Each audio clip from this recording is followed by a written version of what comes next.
உங்களுடன் ஸ்டாலின் அப்படின்ற ஒன்று இன்றைக்கி தொடங்கப்பட்டிருக்கு. தொல் திருமாவளவன் அவர்களோட இன்றைக்கி அந்த நிகழ்வும் நடந்திருக்கு. இந்த திட்டம் அப்படின்ற ஒன்று மக்கள் நலன நோக்கின இதுவரை எந்த மாநிலத்திலும் செய்யாத ஒன்றுன்னு அரசு தரப்பில் வர்ணிக்கிறாங்க, ஆளுங்கட்சி வர்ணிக்குது. தேர்தல் நோக்கம் மக்களை கவர்வதற்காக செய்கிறாங்கன்னு ஒரு விமர்சனம் வருது. ஒரு மக்கள் பிரதிநிதியாக நீங்கள் எப்படி இதை பார்க்குறீங்க? இல்லை, இந்த ஆட்சி அமைந்ததிலிருந்தே மக்கள் நல திட்டங்களை முடுக்கிவிட்டுத்தான் பல்வேறு பணிகளை செய்து கொண்டு வருகிறார்கள். குறிப்பாக இந்த ஆட்சியினுடைய ஓராண்டு நிறைவிலேயே காலை உணவு திட்டம் உள்ளிட்ட பல்வேறு திட்டங்கள் கொண்டு வரப்பட்டிருக்கிறது. அதெல்லாம் தேர்தல் நெருக்கத்தில் மக்களை கவர்வதற்காக செய்யப்படுகிற திட்டம்னு சுருக்கி பார்க்க வேண்டியதில்லை. இதே போலவே மக்களுடன் முதல்வர்னு ஏற்கனவே ஒரு திட்டம் கொண்டு வரப்பட்டு முகாம்கள் அமைக்கப்பட்டு ஒவ்வொரு ஊராட்சி வாரியாகலாம் கேம்ப் நடத்தியிருக்கோம். மக்கள்கிட்ட மனுக்கள் பெற்றிருக்கோம். அந்த மனுக்களுக்கெல்லாம் தீர்வு கொடுத்துருக்கோம்.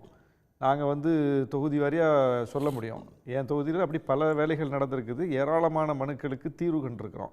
அதனால் பல விஷயங்கள் ஏற்கனவே செய்யப்பட்ட ஒன்று இப்போது இந்த ஆண்டு காலத்தில் மக்கள்கிட்ட அது மாதிரி இருக்கக்கூடிய கோரிக்கைகளை பெறுவதற்கும் உடனடியாக தீர்வு கொடுப்பதற்குமான இந்த திட்டம் அறிமுகப்படுத்தப்பட்டிருக்குது. வெறுமனே தேர்தல் கண்ணோட்டத்தில் மட்டும் இது செய்யப்படுவதல்ல. இந்த அரசு அமைந்த நொடியிலிருந்து செய்யப்படுகிற எல்லாமே மக்கள் நல திட்டங்கள். மக்களுக்கு எப்படி எளிமையாக திட்டங்களை கொண்டு சேர்க்கிறது, அறிவிக்கிற திட்டங்கள் முறையாக நடைமுறைக்கு வந்திருக்கா, அதில் எதுவும் தொய்வு இருக்கா என்று பார்த்து மாவட்ட வாரியாக ரிவ்யூ மீட்டிங் நடக்குது. ஆய்வுக் கூட்டங்கள் நடத்தப்பட்டு ஒரு திட்டம் அறிவிச்சு செக்ரட்டரியேட்டில் சிஎம் அறிவிச்சிடுறாரு, சட்டமன்றத்தில் அரசு அறிவிக்குது, அது நடைமுறைக்கு வந்திருக்குதா அப்படிங்கிற அந்த கடைசி நொடி வரைக்கும் அதை ட்ரேஸ் பண்ணி போய் வேலை பார்க்கக்கூடிய ஒரு அரசு அந்த அரசு இருக்குது. அதனால தான் மக்கள்கிட்ட மிகப்பெரிய ரீச் இருக்குது. அதனால தான் மக்கள் இந்த அரசை கொண்டாடுறாங்க.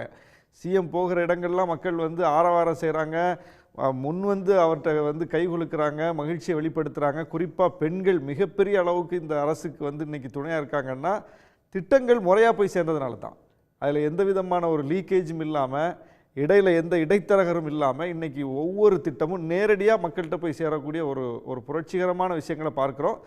இந்த மாநிலத்தில் நிறைவேற்றப்படுகிற திட்டங்கள் இது நடைமுறை சாத்தியமற்றது அப்படின்னு சொல்லப்பட்ட போது, இது செய்யவே முடியாது அப்படின்னு சொல்லப்பட்ட போது, இது சாத்தியமே இல்லைன்னு சொல்லப்பட்ட போது, அல்லது கேலி கிண்டல் செய்யப்பட்ட போது, அதையெல்லாம் கடந்து திட்டங்களை நிறைவேற்றி இன்றைக்கி அது ரோல் மாடல் ஆகிப்போச்சு. பிஜேபி சொல்லிச்சு மகளிர் உரிமை திட்டம்லாம் வாய்ப்பே கிடையாதுன்னு. ஆனால் இன்றைக்கி அவங்க மாநிலங்களிலேயே மகளிர் உரிமை திட்டத்தை நடைமுறைப்படுத்துவதற்கு பார்க்குறாங்க. காலை உணவு திட்டம் அதேமாரி கிண்டல் பண்ணாங்க.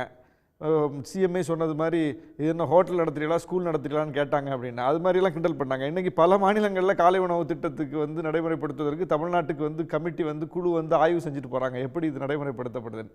அதேமாதிரி கட்டணம் இல்லா பேருந்தும் அதே மாதிரி தான், லிப்ஸ்டிக் பஸ்ஸுன்னு கிண்டல் பண்ணாங்க. இன்றைக்கி பல மாநிலங்கள் அதை பின்பற்றக்கூடிய, இதை நம்ம செய்கிறதுக்கு என்ன வாய்ப்புன்னு பார்க்கக்கூடிய ஒரு சூழலை பார்க்குறோம். எல்லா திட்டங்களும் இன்றைக்கி ரோல் மாடல் திட்டங்கள். அதனால தான் எங்கள் தலைவர் அதை இன்றைக்கி குறிப்பிட்டு பேசியிருக்கிறாரு, முதலமைச்சரும் சொல்லியிருக்கிறார். ஒரு கவர்மெண்ட்டுக்கும் ஒரு அரசாங்கத்துக்கு ஒரு இன்டென்ஷன், நல்ல இன்டென்ஷன் இருக்கலாம். ஆனால் ஒரு நிர்வாக ரீதியாக ஒரு பட்டா மாறுதலில் தொடங்கி ஒரு மின்சார இணைப்பில் பெயர் மாற்றம் பண்ணுறதுலேருந்து சின்ன சின்ன நடைமுறை நிர்வாகங்கள் கூட முறையாக மக்களுக்கு எளிதாக கிடைக்கிறது இல்லைன்ற புகார் இருக்குது. எளிதாக கிடைப்பதற்கு தானே அந்த ஏற்பாடு. நீங்கள் அவங்க பல்வேறு அலுவலகங்களுக்கு பல்வேறு நாட்கள் அலைய வேண்டிய தேவையில்லை. ஒரு சிங்கிள் விண்டோ சிஸ்டம் மூலமாக இன்றைக்கி மக்களை தேடி போகுது அரசு நிர்வாகம். மாவட்ட ஆட்சியர் அலுவலகங்களுக்கும் வட்டாட்சியர் அலுவலகங்களுக்கும் சட்டமன்ற உறுப்பினர் அலுவலகத்திற்கும் ஊராட்சி மன்ற அலுவலகத்திற்கும் இப்படி ஒன்றிய அலுவலகத்துக்கும் மக்கள் தேடி போய் அலைஞ்சிட்டு போன, வேலை நடக்காமல் போன காலங்கள் உண்டு. ஆனால் இன்றைக்கி ஒரு மாவட்ட ஆட்சியர் அலுவலகத்துக்குள்ளே என்ன செட்டப் இருக்குமோ, என்ன நிர்வாக அமைப்பு இருக்குமோ, என்ன தொழில்நுட்ப கருவிகள் அங்கே இருக்குமோ அத்தனையும் இந்த கேம்புக்கு வந்துடுது. எல்லாம் கம்ப்யூட்டர் சிஸ்டத்தோட, பிரிண்டரோட எல்லாம் அங்கே வந்துடுது. எல்லா அதிகாரிகளும் துறை சார்ந்து கேம்ப் போட்டு உட்கார்ந்துருக்காங்க. ஒவ்வொரு துறைக்கும் ஒரு கேபின் இருக்குது. அப்போது இன்றைக்கி ரெவென்யூ டிபார்ட்மெண்ட் சம்மந்தமாக வரக்கூடிய மனுக்கள் அந்த ரெவென்யூ டிபார்ட்மெண்ட் இருக்கக்கூடிய கேபினுக்கு போகுது. அங்கேயே அவங்களுக்கு அந்த மனுக்கள் பரிசீலிக்கப்படுது. அது செய்யப்படுமா, செய்யப்பட முடியாத கோரிக்கையா அப்படிங்கிறதுக்கு அங்கேயே விடை சொல்லிடுறாங்க. செய்யப்படக்கூடிய கோரிக்கையாக இருந்தால் அங்கேயே ஏற்றுக்கிறாங்க மனுவை. அங்கேயே அவங்களுக்கு அக்னாலஜ்மெண்ட் கொடுக்கப்படுது. இன்றைக்கி சொல்லியிருக்காங்க 45 நாட்களுக்குள், 1.5 மாதத்துக்குள்ளே அந்த மனுக்களுக்கான தீர்வு வரப்போகுது. எங்கே நடந்திருக்கு சொல்லுங்கள்? இந்தியாவில் எந்த மாநிலத்தில் இப்படி ஒரு காட்சி இருக்குது? உலகத்துல எந்த மூலையில இப்படி ஒரு காட்சி இருக்கு? ஆனா இன்னைக்கு எவ்வளோ எவ்வளோ அதை எளிதாக்கிட்டாங்க பாருங்க. ஒரு மக்கள் அலைந்து திரிந்து எதையும் பெற வேண்டியதில்லை, மக்கள் இருக்கக்கூடிய இடத்துக்கு நிர்வாகம் போதிப்போம். ஓகே, இது ஒரு புரட்சிகரமான திட்டம்ல, இது எல்லாரும் வரவேற்கணும்ல. இதை உடனுக்குடன் செய்திகளை தெரிந்து கொள்ள சன் நியூஸ் பெல் ஐகானை கிளிக் பண்ணுங்க.